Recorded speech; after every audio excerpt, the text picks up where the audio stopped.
ರಾಜ್ಯದ ಹಲವು ಭಾಗಗಳಲ್ಲಿ ಮತ್ತೆ ಮಳೆ ಚುರುಕುಗೊಂಡಿದೆ. ಕರಾವಳಿ, ಮಲೆನಾಡು ಮತ್ತು ಒಳನಾಡಿನ ಕೆಲವು ಜಿಲ್ಲೆಗಳಲ್ಲಿ ಭಾರೀ ಮಳೆಯ ಮುನ್ಸೂಚನೆ ನೀಡಲಾಗಿದೆ. ಹಾಗಾದರೆ ಯಾವ ಜಿಲ್ಲೆಗಳಲ್ಲಿ ಹೆಚ್ಚು ಮಳೆ ಬೀಳಲಿದೆ? ಜನರು ಯಾವ ಮುನ್ನೆಚ್ಚರಿಕೆ ವಹಿಸಬೇಕು? ಸಂಪೂರ್ಣ ಮಾಹಿತಿ ಈ ವಿಡಿಯೋದಲ್ಲಿ ತಿಳ್ಕೊಳ್ಳೋಣ. ಕಳೆದ ಕೆಲವು ದಿನಗಳಿಂದ ರಾಜ್ಯದ ಹಲವೆಡೆ ಮೋಡ ಕವಿದ ವಾತಾವರಣ ಮುಂದುವರೆದಿದ್ದು ಮಳೆಯ ಪ್ರಮಾಣವು ಹೆಚ್ಚಾಗಿದೆ. ಹವಾಮಾನ ಇಲಾಖೆ ಮುಂದಿನ ದಿನಗಳಲ್ಲೂ ಕರಾವಳಿ ಮತ್ತು ಮಲೆನಾಡು ಭಾಗಗಳಲ್ಲಿ ವ್ಯಾಪಕ ಮಳೆಯ ಸಾಧ್ಯತೆ ಇದೆ ಎಂದು ತಿಳಿಸಿದೆ. ಈ ಬಾರಿ ಮಳೆಯ ಸಾಧ್ಯತೆ ಇರುವ ಜಿಲ್ಲೆಗಳು ದಕ್ಷಿಣ ಕನ್ನಡ, ಉಡುಪಿ, ಉತ್ತರ ಕನ್ನಡ, ಶಿವಮೊಗ್ಗ, ಚಿಕ್ಕಮಗಳೂರು, ಕೊಡಗು, ಹಾಸನದ ಕೆಲವು ಭಾಗಗಳಲ್ಲಿ ಗುಡುಗು, ಮಿಂಚು ಹಾಗೂ ಬಲವಾದ ಗಾಳಿಯೊಂದಿಗೆ ಮಳೆಯಾಗುವ ಸಾಧ್ಯತೆ ಇದೆ.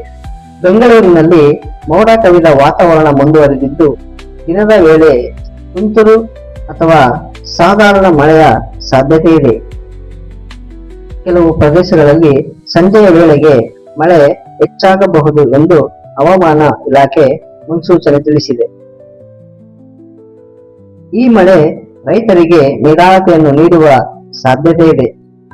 ಅಕ್ಕಿ, ಜೋಳ, ರಾಗಿ, ಕಬ್ಬು ಹಾಗೂ ಇತರ ಬೆಳೆಗಳಿಗೆ ತೇವಾಂಶ ಲಭ್ಯವಾಗುತ್ತದೆ.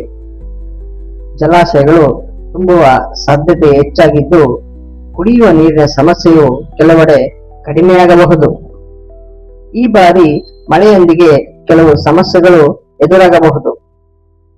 ತಗ್ಗು ಪ್ರದೇಶಗಳಲ್ಲಿ ನೀರು ನಿಲ್ಲುವ ಸಾಧ್ಯತೆ, ರಸ್ತೆಗಳಲ್ಲಿ ಸಂಚಾರ ದಟ್ಟಣೆ, ಗುಡ್ಡ ಪ್ರದೇಶಗಳಲ್ಲಿ ಭೂಕುಸಿತದ ಅಪಾಯ, ನದಿಗಳು ಹಾಗೂ ಹಳ್ಳಗಳು ತುಂಬಿ ಹರಿಯುವ ಸಾಧ್ಯತೆ.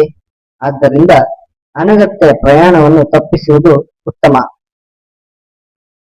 ಕರಾವಳಿ ಭಾಗದಲ್ಲಿ ಗಾಳಿ ವೇಗ ಹೆಚ್ಚಾಗುವ ಸಾಧ್ಯತೆ ಇರುವುದರಿಂದ ಮೀನುಗಾರರು ಸಮುದ್ರಕ್ಕೆ ತೆರಳುವ ಮೊದಲು ಸ್ಥಳೀಯ ಅಧಿಕಾರಿಗಳ ಸೂಚನೆಗಳನ್ನು ಪಾಲಿಸಬೇಕು.